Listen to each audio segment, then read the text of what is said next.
Hey everyone, and welcome to Making Sales Social Live, brought to you by Social Sales Link. I'm Bob Woods, the LinkedIn Sherpa, and I am joined by Brynne Tillman, fellow LinkedIn and social selling professional and maybe professor, I don't know, also known as the LinkedIn Whisperer. How you doing today, Brynne? I'm good. I'll take professor. I love that title. Yeah, that's great. That would be fine. Yeah, cool. Let's do it then. All right. So today we're going to be talking about one of the more hotter things going on right now when it comes to social and what we do and things like that. Chat GPT. It is all the rage right now. In fact, it's so much of the rage that South Park's most recent episode is on Chat GPT. And quite honestly, if you watch it, there are some things that they talk about that are going to resonate with you after you watch this. If you're not a South Park fan, I get it, but if you are and you like it, there's actually some really good stuff in there about Chat GPT. So developing content, it's viral. Yeah, exactly. South Park definitely has its finger on the pulse of what people are talking about. So speaking of developing content with the help of AI, sounds like a dream come true. But as with anything in life, with great power comes great responsibility. The responsibility here, in our opinion, is to not use it, let's just say, in a brainless type of way. Even though you have access to this powerful tool, you still need to be genuine and authentic in anything you do on LinkedIn and with social selling with it, right, Brynne? Absolutely. Just because you can doesn't mean you should. Mm-hmm. So, and we're going to talk a lot about that authentic piece, Bob. That is so important to us, to make sure that however you're using it, it's your voice that gets publicly published. Yep. Absolutely. So Brynne's been playing with Chat GPT for a while now, and I've just begun exploring how to use it specifically for social selling and on LinkedIn. We now have 7 ways to utilize it in that authentic and genuine way. So the first area that we're going to talk about is social listening and learning, which I think is huge and probably not something that a lot of people necessarily think about when it comes to AI and ChatGPT, Brynne.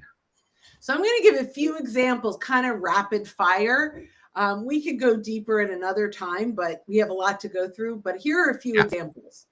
One of the things that you can do if you are a DISC person, if you understand the DISC profile, dominant, influential, safety. I know them by birds because of taking flight, but the DISC profile, right? So if you put in DISC profile and paste the LinkedIn URL of someone, it will analyze their profile and give you an overview of what matters to them and what kind of profile they are.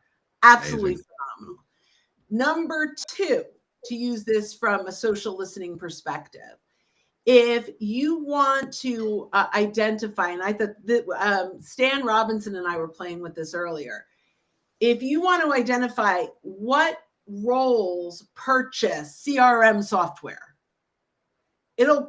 or are part of the purchasing decision of CRM software, it's going to give you a list of roles.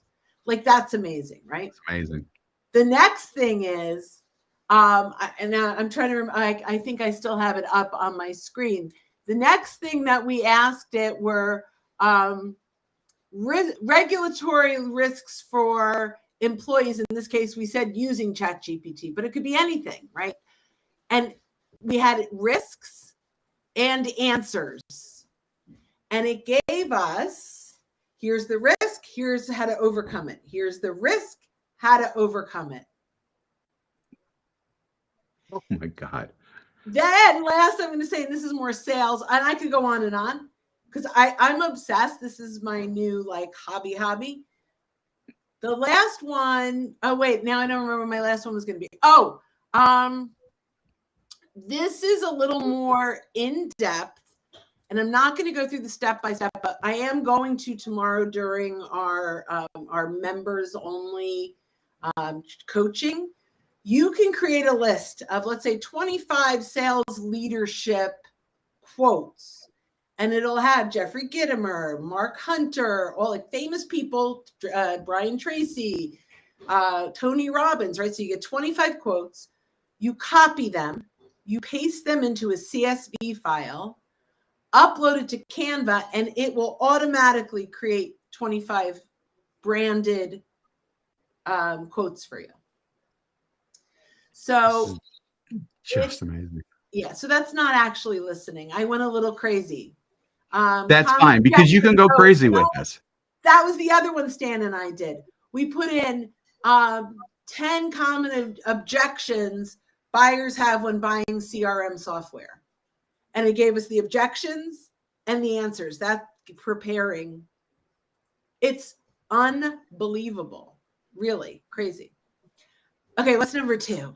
Number 2 is text for curated content. And this, I imagine, is probably where a lot of people are going to use it, because I've been writing for decades and decades and decades now. And yet sometimes when I sit down and I know what I want to say and I'm staring at that blank Word document, I don't know where to start. And I think that this is where ChatGPT can really come in and help things and help people out. So wait, is this one about comments or? No. This is text for curated content. Okay, great. Same thing like we did with the URL. Go into chat, grab the link to the curated piece of content that you want to share. If you're curating a podcast or a video, it's got to have show notes or something to pull from. It won't pull directly from the video itself. It needs text. So you grab the link, you put it in ChatGPT, and you say 3-sentence recap. And it will recap everything. And then you need to go read it. And with everything before you use it, read it and put it in your words. Right. And the same with all the tips that we gave before. I mean, a lot of them, even the discovery questions, you need to use it as a guide and make it yours so that you own it and it feels right. When you say it, it sounds right. Yeah. And that's probably one of the biggest things out there right now, is because I think now people are going to start wondering, is this the actual person or is this ChatGPT? So you really have to make sure that when you get anything that we're talking about, like Brynne said, from ChatGPT, that you make sure that it's in your voice. And the easiest way to do that is to take the ChatGPT output and read it out loud. If it kind of does sound like it comes from you, then fine, great, use it. Most of the time, no, it ain't going to sound like you. So what you need to do is say it out loud, kind of hear why it doesn't sound like you, address that, and then rewrite it, and then read it out loud again. If it sounds like you at that point, then go ahead and use it because it's ready. I love that. I think that's awesome. The other thing you might be able to do, and I haven't done this, so this is all coming out, is put in using these 5 words. So recap, link, use these 5 words that are your words that you use all the time. I bet you it'll do it. And that'll help get it closer to your voice, right? Right. Yeah. Absolutely. So we have a LinkedIn user that's saying, and if you could type your name in chat, that would be great. So we know who you are.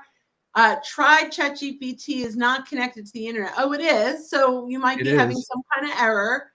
And it will provide an outline of a current landing page. Check out our next group coaching, public group coaching at socialsaleslink.com/events. Bring your questions there. Once a month, we have an open house for everybody. I'm going to go put that in. It's socialsaleslink.com/events. Bring those questions because it is actually connected, and you might be having an error that we can help you through. Yep. Very good. Very good. So the next thing that we're going to talk about is comments. And these are comments I'm assuming that you make on other people's posts, correct, Brynne? I think so. Then yeah. So, and this is one thing that I have actually used, and it does work very well. So but talk about again, how you use it.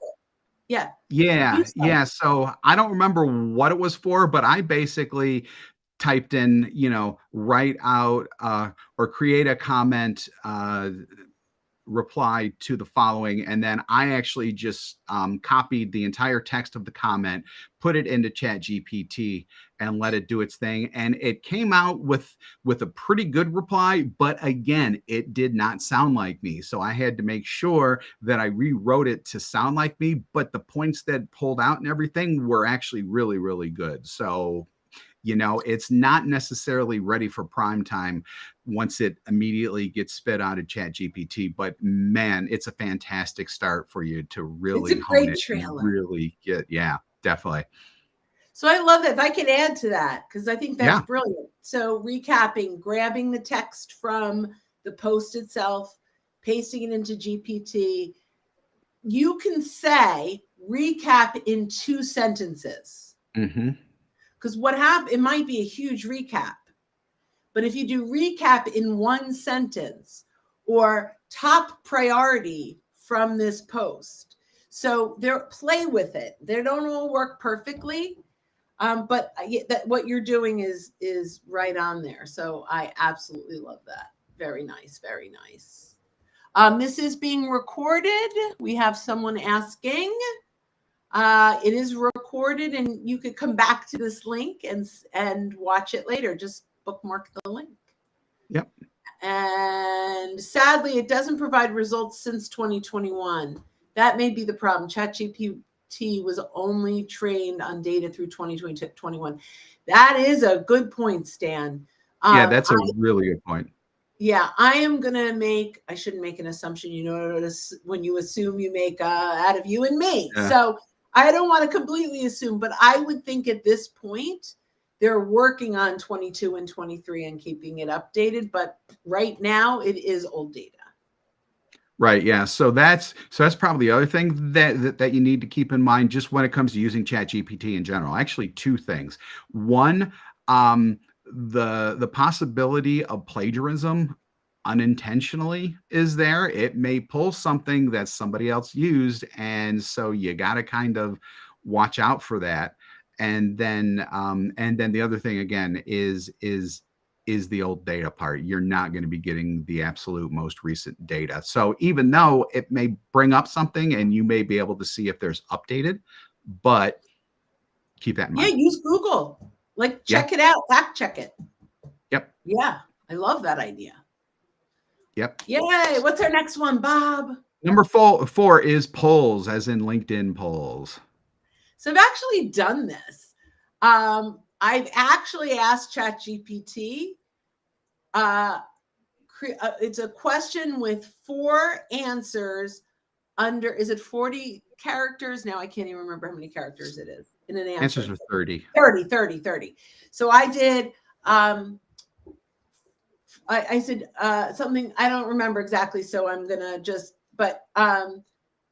the number 1 sales challenge account managers face, or the 4, that's what it was. 4 sales challenges account managers face in 30 characters for each answer. And it did it. It created 4 challenges, all within 30 characters. And actually, you really need to do 3 because 4 should always be other sharing comments. Right. But it works. So if you were thinking about a poll and you want to do challenges, risks, priorities, right? All of those words, it's going to give you answers. It's very cool. Yeah, a lot of people shy away from polls because they just can't think of possible answers for polls. This is a great way to do it. I love it. Yay. Number 5, eBook contents, which is huge. Yeah, and this is we do a ton of ebooks. We've been self-generating them for how many years, Bob? I don't even know. Long time we've been doing. Yeah, very long time we've been doing our own ebooks. And I recognize, there's a point where you're like, I'm out of ideas, or as Bob said, you get kind of this, you hit a plateau, and you're like, oh my God, I've done everything I could think of, if you put in like maybe just a question, like 10 social selling priorities sales leaders need to make for their teams, and it gives you them. And now if you want 10, do 25, because some of them won't be right. And then pick your 10 or whatever that might be. And then if it resonates, then I'm making it my own. But I'm really excited about the potential. Bob, how much time do you think it takes just for the content from a typical ebook when we actually write them? A couple hours? Couple hours, I would say. Yeah, it depends on how restrained we're feeling, basically, because both of us could write tons and tons and tons of stuff about it, potentially. Yeah, right. Was it Ben Franklin who wrote the letter? I would have written you a shorter letter, but I didn't have the time. Right. Yep. It's like one of my favorites, right? Yep, So, absolutely. Yeah, so that's fun. So yeah, it is hard, the brevity piece, but maybe 2 hours on average between Bob and myself, and then maybe an hour for our graphics guy. Now it's 15 minutes instead of 2 hours for us. And then right, because again, we still have to make sure that it sounds like us and that everything is actually correct in there, and go through those steps. So, again, don't just pull and just post.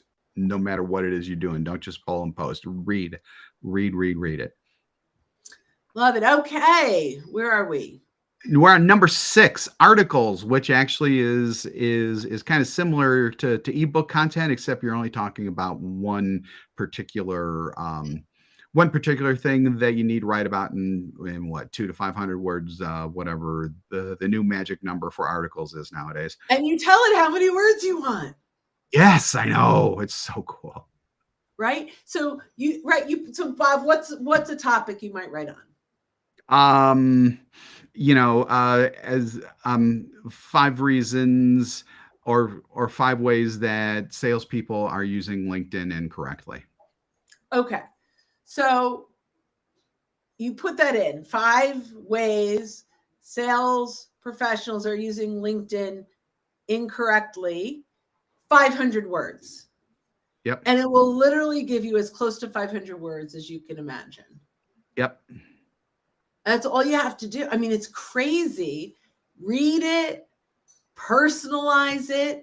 But guys, it has never been easier to show up as a thought leader. Yep.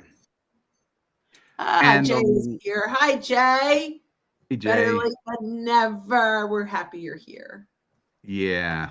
So the last one, which I think is really good for people who aren't really, marketers full time and yet who need to do this for their business. Number 7 is newsletters. Yeah, I mean, and this is interesting to me. And now as I'm thinking about this, because we're stuck in that 2021, for newsletters, we might have to use it differently than I was originally thinking. Again, this is like on the fly and new. But let's say in your newsletter, you want to highlight 5 podcasts in your industry. You can easily recap those podcasts and have this, it's your thoughts around that podcast. When you're doing a newsletter, you want to have different sections.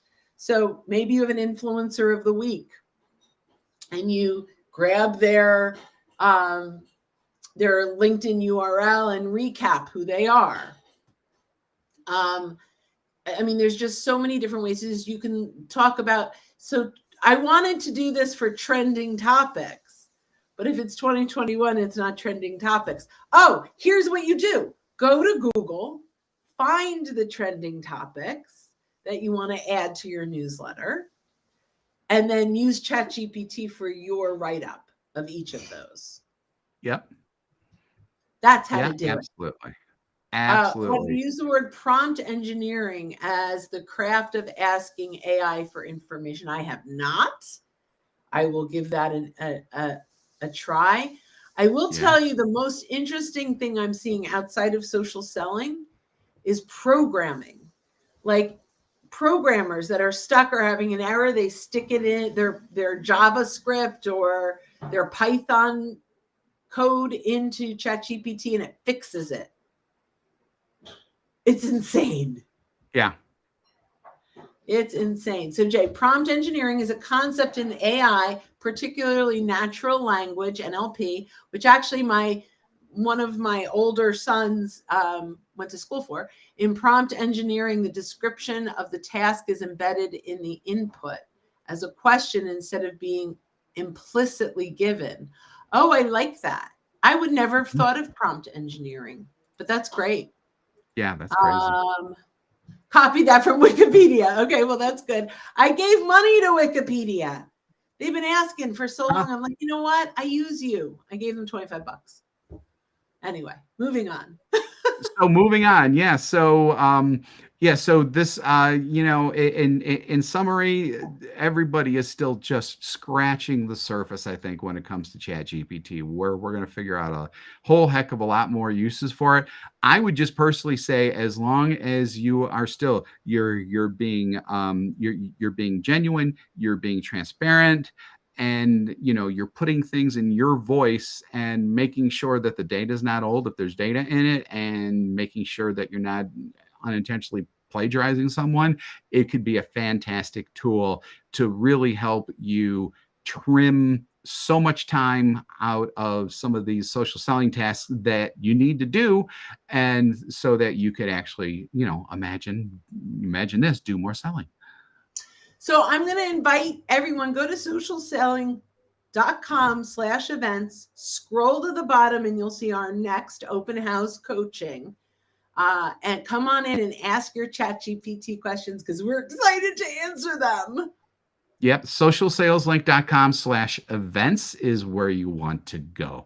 So thanks again for joining us on Making Sales Social Live. That's a sentence that I wrote myself. It was not generated by ChatGPT. If you're with us live on LinkedIn, YouTube, Twitter, Facebook, or anywhere else, right now we do this every week, so keep an eye out for our live sessions. If you're listening to us on our podcast and you haven't subscribed already, subscribe or follow us. We'd appreciate it. If you'd like more info on our podcast, it's socialsaleslink.com/podcast. Again, socialsaleslink.com/podcast. We do 2 shows weekly, this one and our Making Sales Social interview series, where we talk with leaders and experts in sales, marketing, business, and many more areas. So when you are out and about, be sure to make your sales